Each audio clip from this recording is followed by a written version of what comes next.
Enam hal tersebut membuktikan bahwa hubungan persaudaraan antara umat Islam dengan umat Hindu di Buleleng begitu harmonis.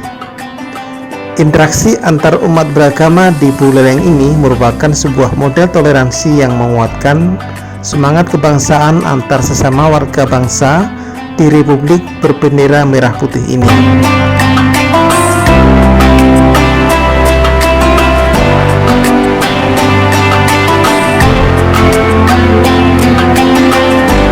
Mohon subscribe, salam damai, sehat, dan rahayu. Terima kasih. Saudara, kali ini kita akan melihat sejarah umat Islam di Buleleng. Pengaruh Islam masuk Buleleng secara umum terbagi menjadi 3 gelombang. Gelombang pertama terjadi sekitar abad ke-16 pada masa pemerintahan I Gusti Ngurah Panji atau Panji Sakti. Pada masa pemerintahan Panji Sakti, Kerajaan Buleleng pernah menaklukkan Kerajaan Blambangan di Pulau Jawa sekitar tahun 1587. Pada waktu itu, Raja Buleleng Panji Sakti merekrut 100 orang pasukan militan Muslim dari Blambangan Pulau Jawa untuk memperkuat Kerajaan Buleleng. Prajurit Muslim yang gagah perkasa pilih tanding yang direkrut Raja Panji Sakti inilah yang menjadi generasi awal Muslim di wilayah Buleleng yang kini tinggal di Kampung Jawa dan Kampung Muslim Begayaman, Sukasada, Buleleng. Gelombang kedua, umat Islam di wilayah Kabupaten Buleleng berasal dari suku Bugis Sulawesi Selatan yang hadir sekitar abad ke-17.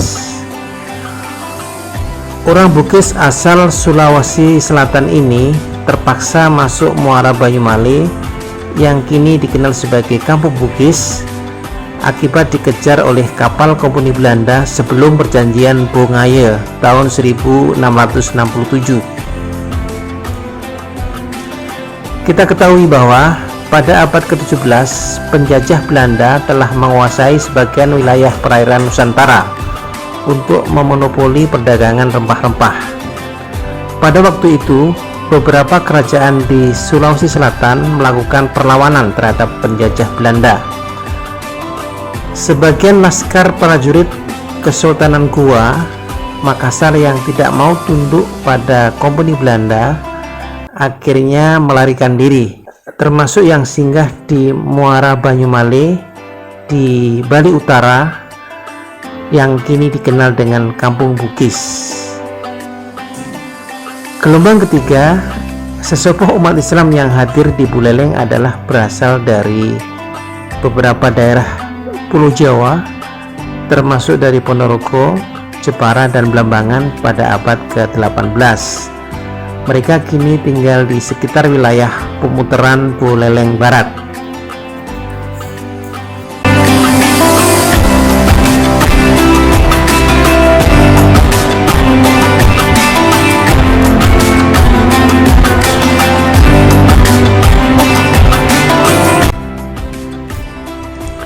Jejak sejarah umat Islam di Buleleng antara lain berupa bangunan Masjid Jamek Singaraja.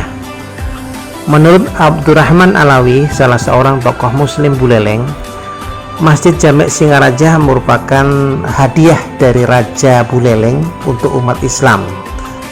Sebagaimana pernyataannya berikut ini.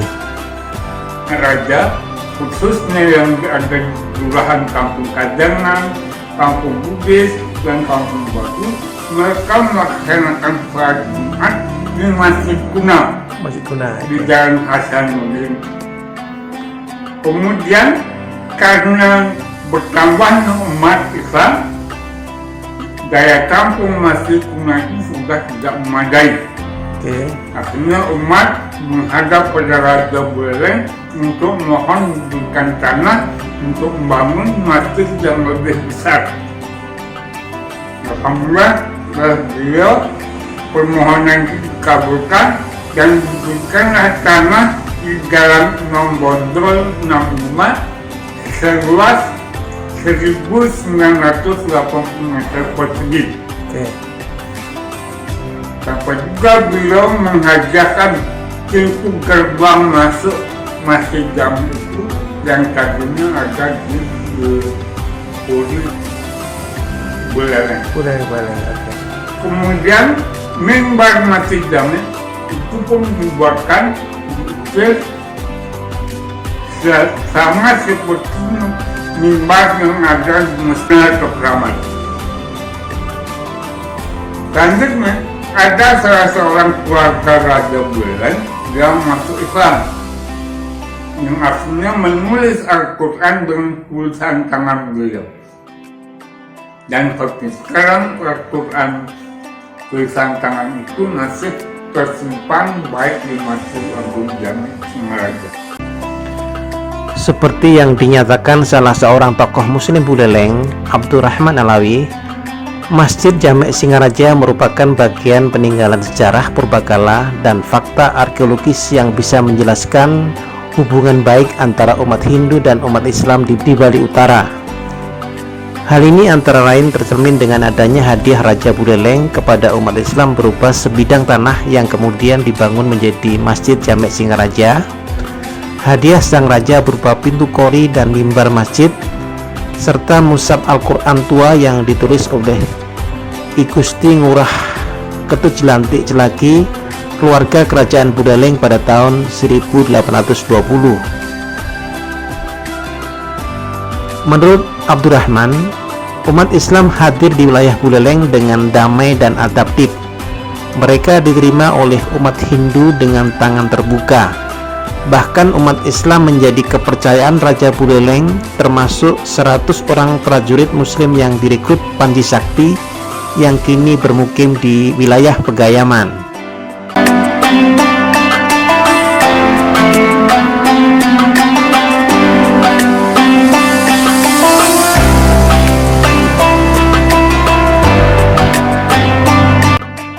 Telah terjadi akulturasi dan asimilasi budaya Islam dengan budaya Bali di tanah Buleleng sejak abad ke-16 silam.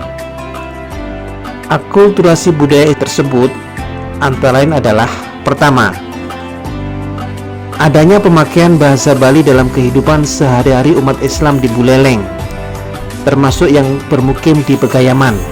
Mereka telah mengenal sorsinggih bahasa Bali, baik bahasa Bali halus, bahasa Bali Matya, dan bahasa Bali kasar. 2. Adanya tradisi saling berkunjung dan mengirim makanan atau ngejot pada hari-hari raya agama, termasuk pada saat Lebaran Idul Fitri serta Hari Raya Galungan dan Kuningan. Ketiga, adanya penerapan sistem subak oleh petani Muslim di Pegayaman. Subak merupakan sistem irigasi tradisional Bali yang diwarnai dengan kegiatan ritual keagamaan oleh anggotanya. Seperti umat Hindu yang melaksanakan rangkaian upacara terkait subak, maka petani Muslim di Pegayaman juga melakukan hal serupa. Namun aktivitas ritual petani Muslim di Pegayaman terkait irigasi subak memiliki ciri khas tersendiri. Mereka melakukannya dengan berdoa dan bersyukur dengan membaca salawat dan Al-Quran karena telah diberikan limpahan berkah hasil pertaniannya, termasuk hasil padi, cengkeh, kopi, dan tanaman lainnya. Keempat, jika masyarakat lokal Bali punya seni tetambuhan yang khas, maka orang Muslim Pegayaman juga memiliki tetabuhan berupa rebana dan burdah yang diiringi dengan lantunan bacaan salawat dan pujian-pujian kepada Nabi Muhammad SAW. Sebagaimana pakaian orang Bali, pendukung seni burdah di Pegayaman juga memakai tata busana dan ikat kepala ala budaya Bali. Kelima, adanya tradisi sokok yang diarak keliling kampung semacam tradisi ogoh-ogoh. Jika ogoh-ogoh merupakan simbol putukala yang diarak keliling kampung menjelang Hari Raya Berata Penyepian, maka sokok merupakan telur atau bunga yang ditusuk bambu dihiasi kertas warna menyala, juga diarak keliling kampung sebagai ekspresi kegembiraan pada waktu merayakan Maulid Nabi Muhammad SAW. Keenam, adanya penyematan nama depan kepada anak keluarga muslim di Pegayaman ala budaya Bali seperti Wayan Muhammad, Nengah Bukhori, Nyuman Zulaikhah, dan Ketut Sahruwardi Abbas misalnya. Adanya perpaduan istilah Islam dengan budaya Bali dalam penamaan anak muslim di Pegayaman ini membuktikan bahwa asimilasi budaya Islam dan budaya lokal sedemikian erat. 6 hal tersebut membuktikan bahwa hubungan persaudaraan antara umat Islam dengan umat Hindu di Buleleng begitu harmonis. Interaksi antar umat beragama di Buleleng ini merupakan sebuah model toleransi yang menguatkan semangat kebangsaan antar sesama warga bangsa di Republik berbendera merah putih ini. Semoga